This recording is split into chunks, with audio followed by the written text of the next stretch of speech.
Uh, well, what a country to be in. Kenya is a very interesting country.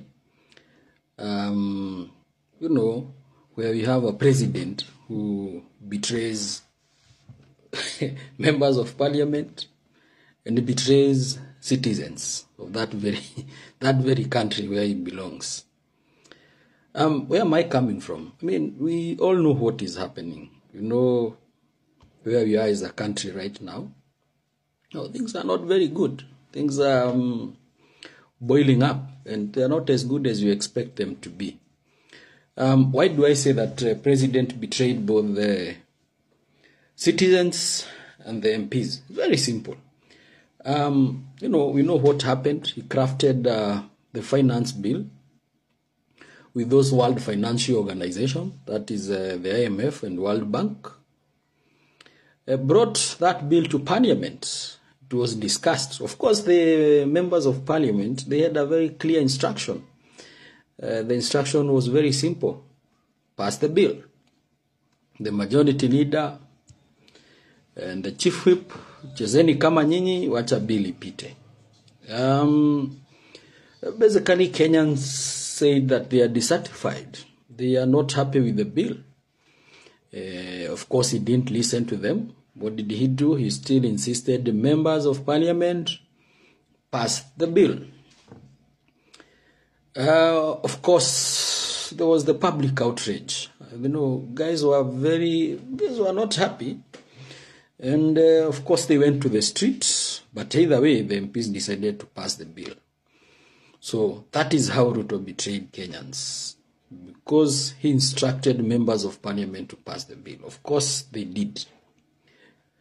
How did he betray the members of parliament? He betrayed members of parliament by again not signing the bill.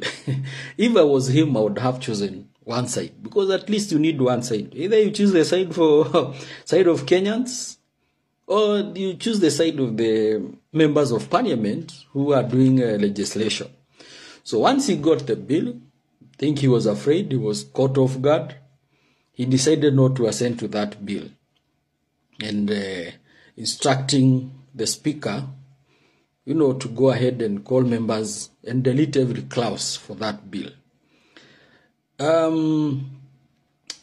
Which now is a big problem. I can actually see a very big problem, because Ruto is 2 years down the line. So he still has some more. He is still not actually the Ruto, but including the members of parliament. So there are still some more 3 years to run this country before we can have another election. So what we are looking at is a scenario whereby we have citizens who are not happy with their leaders.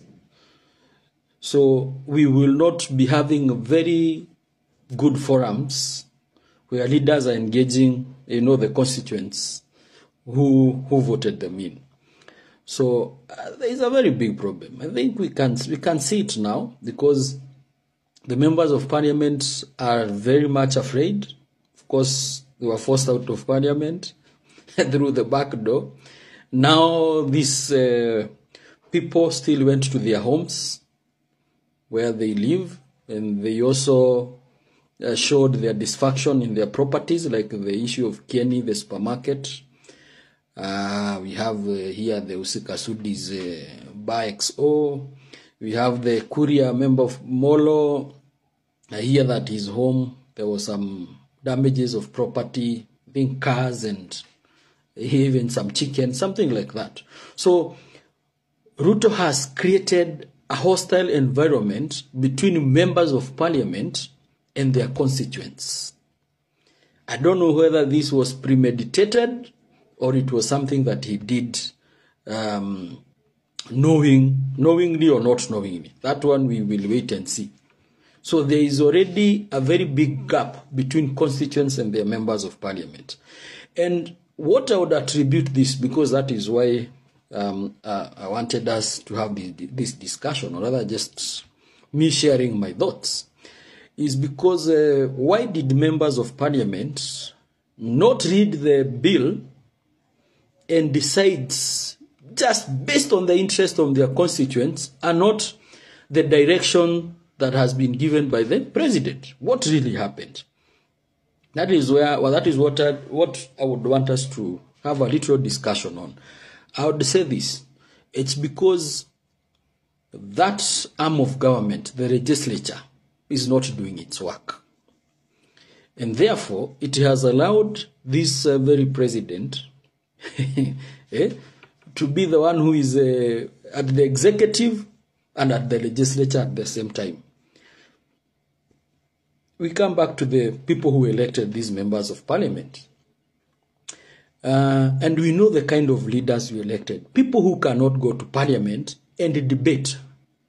Let's even start with the basics. Some of them cannot read and understand that bill that they are supposed to pass. Some of them cannot understand. We hear about them not having gone to school. You hear about them, not serious people in the society, including where they come from and what they have done with their lives so far. So now we are looking at, at a situation whereby we have members of parliament. All what they want to do is go to parliament and they are instructed on what they are going to do, which that is a time bomb.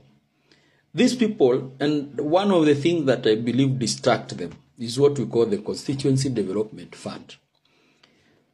All these people, what they think day in, day out, is how they are going to spend. They think they receive around, how much? 140 million per year. So for the 5-year period, you are talking of 700 million, 0.7 billion Kenya shillings. That is what they think about. So once these people go to the parliament, all what they think is how they can, go back home, go back to their offices and see how they can continue, getting, using that money for CDF for their own gains instead of helping the Kenyans. So it's basically someone is asking, then what will happen to the bursaries and all that? That is not their work. That is basically, we can actually we can borrow something from Wings to Fly, the one from Equity Bank. Why not put social workers at ward level? These are people who can identify the real cases that need bursaries.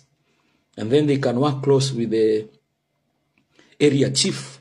Once these cases are deemed that they require support, scholarship, sponsorship, they require the bursaries, they issue the bursaries without necessarily using this guy who is called the MP. So what we are saying is, why don't we scrap the CDF and only elect members of parliament who will go and debate, who will read the bills, who will also give motions, because that is, they can evaluate what is needed in my constituency, what is needed in my country. Let them take, also create their own bills, take to parliament, let them be debated. That is the work of legislature. And not this issue of bursaries. That is, wanajenga police stations. Iyo pesa ipatiwe Ministry of Security. Wanajenga classes. Let that money be given to the Ministry of Education to do the infrastructure. Let the members of parliament do their legislative work. They should forget about CDF, and also they should always ensure that they work for the constituents and not for the executive. You see? So during the elections, and I keep on saying this, it's very simple. Why can't even the media houses or any other platforms, let us create platforms that will have these candidates who need to be elected as members of parliament have a debate. Let us hear them debate. Let them hear them debate and listen to their argument and see whether these are people we can send to the parliament or not. You see?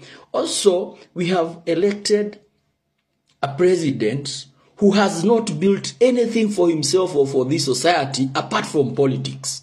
This is a guy who was from when he was in university. That is when he started politics, I think from second year up to date. This is a politician, not a leader. This is not a CEO. He has not created anything for himself apart from politics day in, day out. There we failed. Why don't we elect the likes of Joshua Igara? Why don't we elect the likes of James Mwangi? People who have built something that they also need to protect. And we can see what they have done. I mean, some things